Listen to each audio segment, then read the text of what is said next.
Bom, pessoal, então, continuando os nossos métodos de proteção da corrosão, a gente estudou inibidores na última aula, estudamos apenas aí os inibidores anódicos, né?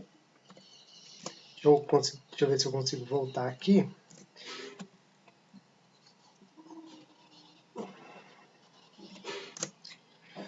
Os inibidores anódicos nós estudamos que são aqueles que são capazes de reagir com as reações que já são produzidas no ânodo normalmente, produzindo então uma película, um filme passivante que isola a área anódica. Lembrando, gente, que para ter corrosão eu preciso de contato entre ânodo e cátodo. Se eu conseguir isolar uma dessas áreas, eu consigo inibir a corrosão. Então a estratégia é produzir algum filme passivante, algum composto insolúvel que adera, que tem que faça aderência nessa área anódica ou na área catódica, isolando o ânodo ou o cátodo, ok? Então, é isso a estratégia do inibidor. Nós vimos, então, os inibidores anódicos, vimos o exemplo aí de como que atua essa formação através da produção de compostos insolúveis que se deposita sobre o ânodo. Falei para vocês da questão do cromato, que ele tem um problema de ser, o cromo é um metal pesado, tem um problema de impacto ambiental, então ele tem sido substituído. A gente viu que um bastante utilizado, o nitrito de sódio, só que ele se restringe a uma faixa de pH. Para ele ter uma ação eficaz, o pH tem que ser maior ou igual a 7. Então não funciona para meios corrosivos que são ácidos, porque vai ter a degradação.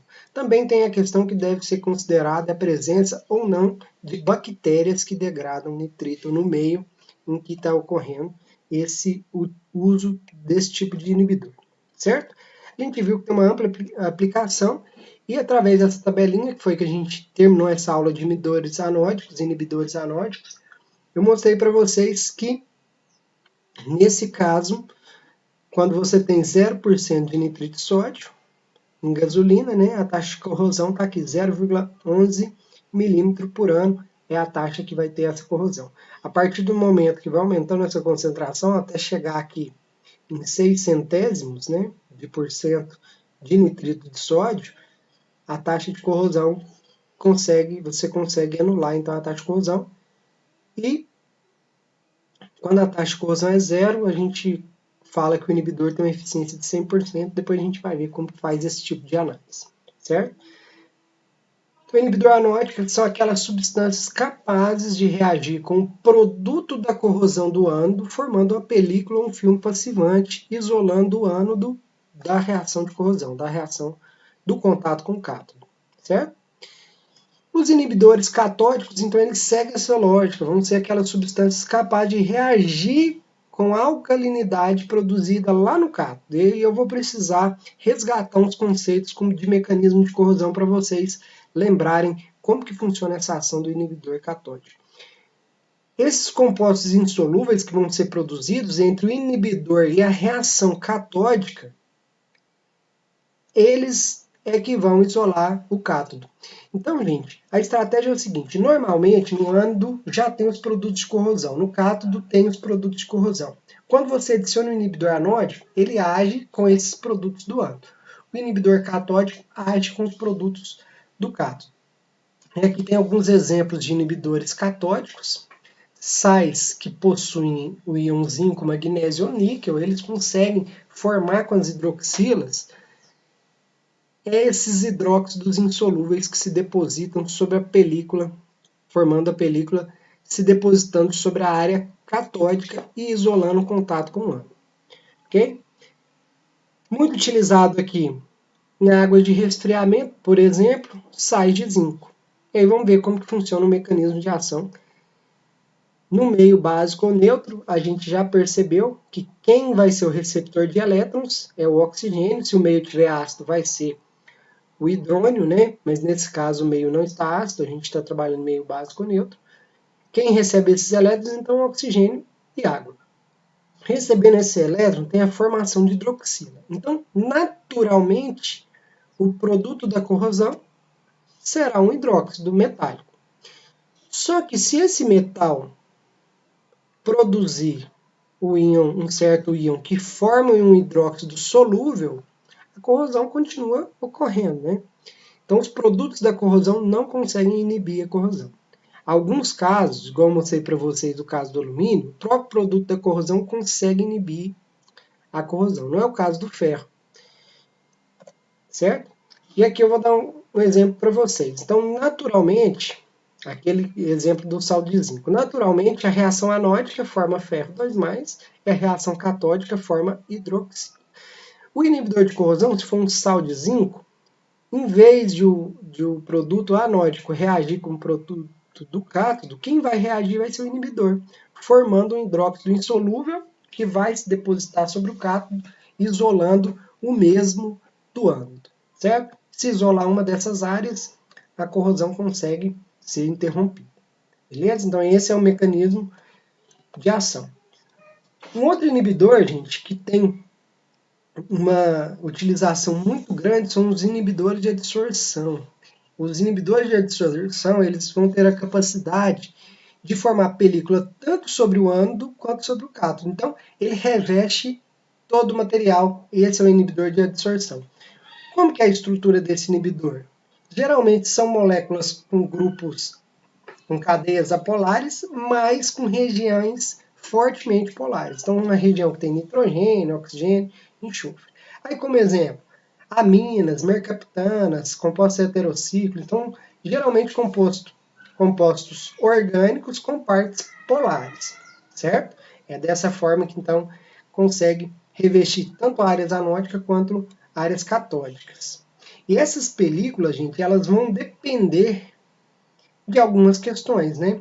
Por exemplo, se você tem uma peça revestida por um composto oleaginoso, se tiver um fluido batendo com muita força nessa peça, por exemplo, água mesmo, uma velocidade grande, ela pode remover constantemente essa película. Então, se a película estiver sujeita a esforço mecânico, ou seja, do líquido ou de rangido de peça, contato de peças, pode ter o desgaste dessa película. Então isso aí tem que ser considerado.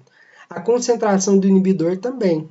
Temperatura, tempo de contato. Então são várias as questões que interferem aí nessa questão do inibidor. E um exemplo que a gente pode fazer sobre a temperatura é o seguinte: o inibidor com 0,2% de concentração, aí tem esses 4 inibidores como exemplo aqui, eles conseguem inibir com uma eficiência até certa temperatura. Então, se for utilizar ciclohexanamina, você tem que trabalhar com uma temperatura de no máximo 32 graus. Ah, mas o processo que está ocorrendo ali ocorre com uma temperatura de 80 graus, então nenhum desses 3 aqui vai servir para ser utilizado. Você vai ter que utilizar um inibidor de adsorção que seja resistente na temperatura. Então, 88 graus Celsius, esse aqui continua tendo uma função, certo? E você pode utilizar ele, porque a temperatura de trabalho é menor do que a temperatura máxima indicada para uso desse inibidor. Esses inibidores, então, que a gente viu, anódico, catódico e de adsorção, são as 3 classificações individuais desses inibidores. Esses inibidores, todos eles podem ser de proteção temporária. E o que é um inibidor de proteção temporária? O próprio nome já diz, né? Ele protege por um determinado tempo, seja para estocagem, para fabricação, para transporte, não importa. Então é alguma coisa que aplica, facilmente aplicada e facilmente removível. Isso de forma temporária. Então, coloquei aqui para vocês, ó, a película superficial tem que ser fácil de aplicar e remover. Então, quais que são as estratégias? Alguns protetivos que são emissionáveis de águas, outros em que você aplica essa emulsão, a água evapora e fica ali o composto oleaginoso protegendo essa peça. Depois vem com produto de limpeza para tirar essa peça e por aí vai. Então tem aqui ó, óleos anticorrosivos, líquidos anticorrosivos, aplicação ar quente, termoplástico, né? Tem algumas formas, gente, que tem como fazer essa vedação do metal apenas aplicando uma camada ali de termoplástico, depois essa camada é simplesmente retirada, protegendo essa peça por um certo período. Ou seja, você vai proteger ela ou para fazer um transporte, ou para estocar, ou durante a fabricação. De repente, fabrica uma peça, está esperando uma outra para fazer a montagem, enquanto está esperando a outra, faz essa proteção temporária. Então, essas as estratégias de fazer o uso de inibidores, certo? Esses inibidores temporários, geralmente, então, eles levam à formação dessa película. Uma película plástica, uma película oleosa e por aí vai. Eu coloquei aqui alguns exemplos. Naftenato de zinco, sais de metais alcalinos, sais de ácidos graxos, lanolina, aminas ou misturas de mainas e sais de ácido sarcosínico. Então, são vários tipos de exemplos, vocês podem pesquisar eles individualmente. Eu coloquei aqui para vocês o exemplo do naftenato de sódio. Ele é esse composto, um composto com aspecto aí mais viscoso. É um material que pode ser aplicado aí revestindo toda a superfície, certo? Inibidor em fase de vapor, gente, é aquela estratégia que o próprio vapor, você coloca numa câmera, né, a peça, o vapor vai se depositando sobre essa peça, cobrindo ela com uma película. Então, observem só os argumentos que a gente está utilizando para fazer inibição de corrosão, né? Toda vez eu falo de formar a tal da película. Por que a película? Porque ela funciona como isolante. Ou ela isola um ânodo, ou isola o cátodo, ou isola os dois, certo? Então essa é a forma de fazer a inibição da corrosão. E a eficiência que eu falei para vocês que eu ia explicar, ela pode ser dada por uma formulazinha bem simples, né? Que é a taxa de corrosão sem o inibidor menos a taxa de corrosão com o inibidor, dividido pela taxa sem o inibidor. Depois você multiplica o resultado por 100, vai te dar a eficiência em porcentagem, certo?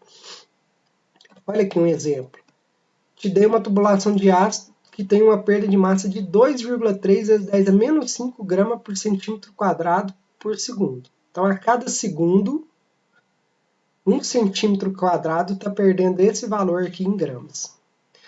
Considerando que ao aplicar o inibidor de corrosão, a perda de massa reduziu para 2,5 vezes 10 a menos 7 gramas por centímetro quadrado por segundo.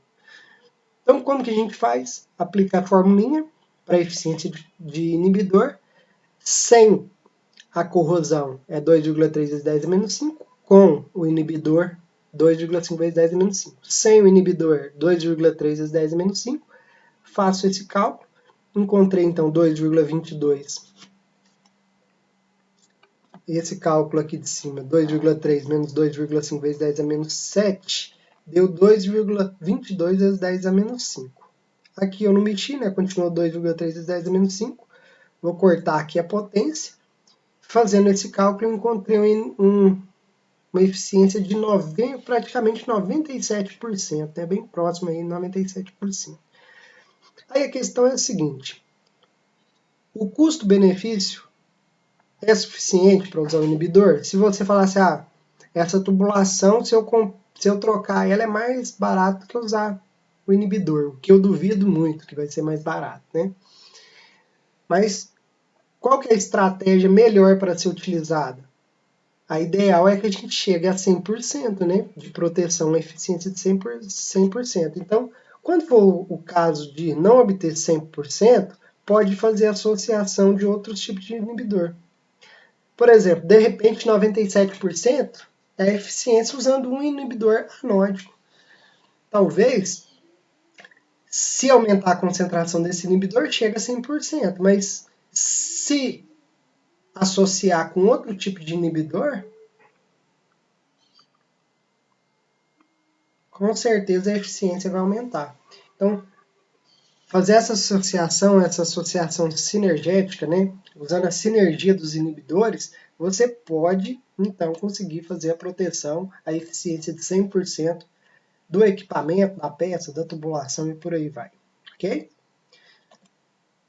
Exemplo de emprego de inibidor, gente, muito utilizado. A decapagem ácida, ela serve para remover uma película de metal, seja ela para receber uma pintura, seja para limpeza. Essa decapagem é uma lavagem com ácido, essa faixa preta representa aqui a sujeira, tá? E quando faz uma lavagem com ácido, consegue fazer a limpeza, liberar ele dessa película, desses óxidos que estão impregnados na superfície dele. Pode ser inclusive ferrugem, certo? Só que o seguinte, o meio é ácido. Depois de remover a película, se você não fizer nada, o meio ácido vai corroer o metal, destruindo ele. Então está aqui mostrando os buraquinhos desse metal. Certo? Está aqui as películas que são componentes dessa estrutura. Está mostrando aqui as reações que ocorrem. Ó, o óxido de ferro, por exemplo, ele é degradado dessa forma. Depois, o ferro que estiver exposto, ele pode ser corroído pelo meio ácido. Então, todos esses óxidos reagem com H+, conseguem destruir esses óxidos, essa ferrugem que está impregnada aqui na superfície. Certo? Se tiver predominância desses outros componentes aqui, você vai gastar um pouco mais de ácido. Vocês verem pela estequiometria, a reação aqui é 1:2, aqui é 1:6, aqui é 1:8. Então depende do tipo de óxido. Qual que é a estratégia então? Nesses casos aqui, é você, junto com a limpeza aqui, com a decapagem ácida, aplicar um inibidor e evitar que essa corrosão aqui continue, certo? Então, fazer a limpeza utilizando o inibidor é uma estratégia interessante de ser utilizada, certo? Essa decapagem ácida, eu estou colocando aqui que ela tem os inconvenientes, né?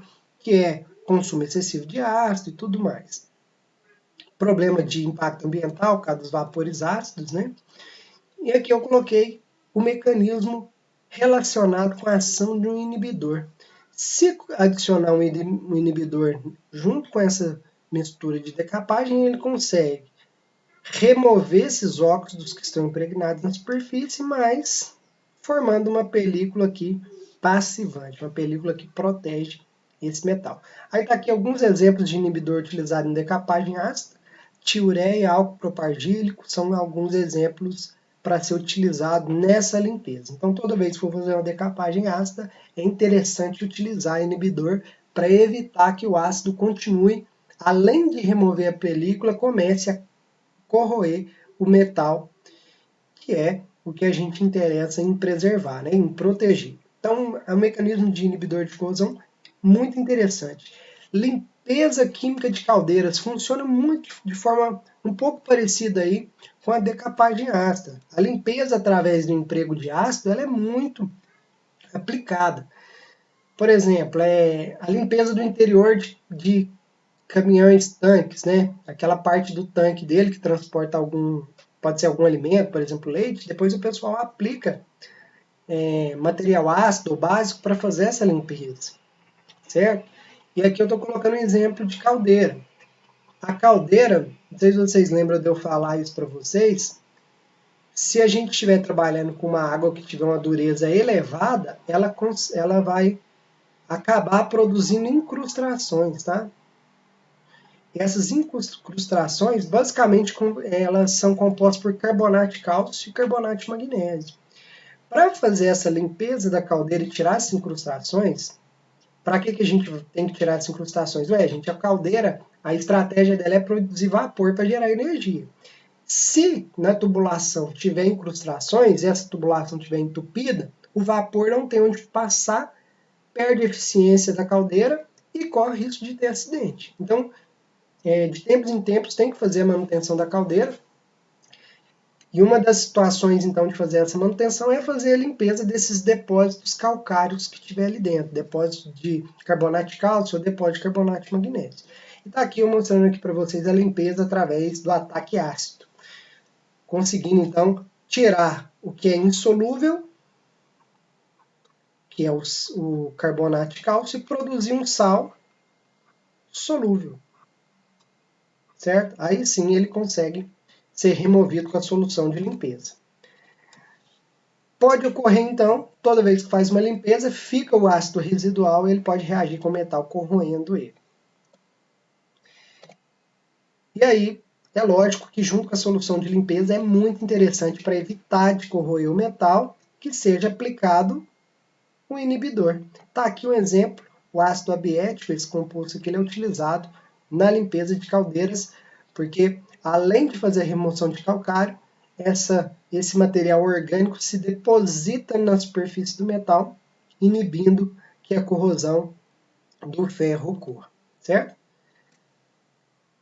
Está falando aqui que tanto em decapagem ácida como na limpeza de caldeiras é recomendado a adição de um sal de estanho. Essa situação aqui, por que é recomendado a adição de um sal de estanho? Vocês vão responder, vão pesquisar, vão responder e vão me entregar valendo como presença, tá? Pode ser uma resposta bem curtinha com um parágrafo aí com uns 3, 4 linhas, dá para explicar isso de boa, certo? Vou deixar essa questão aí para vocês pesquisarem. Outro exemplo do uso de inibidor. Bombeamento de óleo, extração do óleo cru na indústria petrolífera, né? Obtenção extração do petróleo. Se tiver um aço com 9% de níquel, por exemplo, um tipo de aço inox, com o tempo você vai observar que tem uma resistência à corrosão, não tem corrosão. Se for o aço carbono, há corrosão. O que pode ser feito, né? O que é mais barato? A gente trabalhar com a tubulação inteira de aço inox ou trabalhar com aço carbono, que é muito mais barato. O aço carbono é mais interessante, só que o problema tem corrosão. Mas como que eu posso contornar isso? Posso aplicar um inibidor.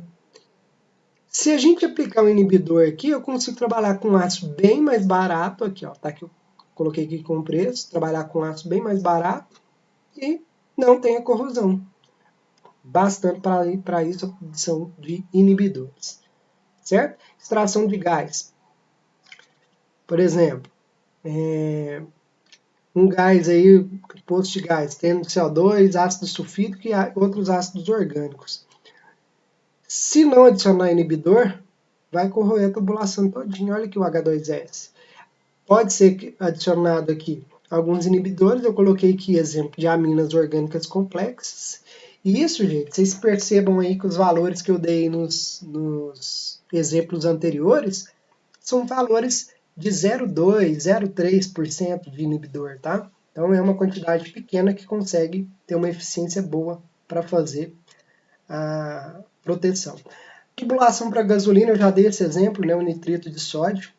Um pouco lá antes eu dei esse exemplo. É um inibidor inorgânico, mas pode ter também alguns óleos sulfonados, que são inibidores orgânicos, que consigam também fazer essa proteção. Aí vai ser a questão de custo-benefício, né? Você tem que olhar o pH do meio para ver se dá para usar o nitrito, lembrando que ele tem uma ação só em pH maior ou igual a 7. Se for menor, talvez seja mais interessante trabalhar com óleo sulfonado, certo? Gente, então, a questão de inibidores, o primeiro método de combate à corrosão, eu encerro aqui com vocês, lembrando que a atividade que vocês vão ter que fazer é pesquisar por que é em decapagem ácida ou na limpeza de caldeiras é recomendável a adição de um sal de estanho. Fica essa perguntinha para vocês pesquisarem, tá joia? Valeu, gente, bons estudos para vocês.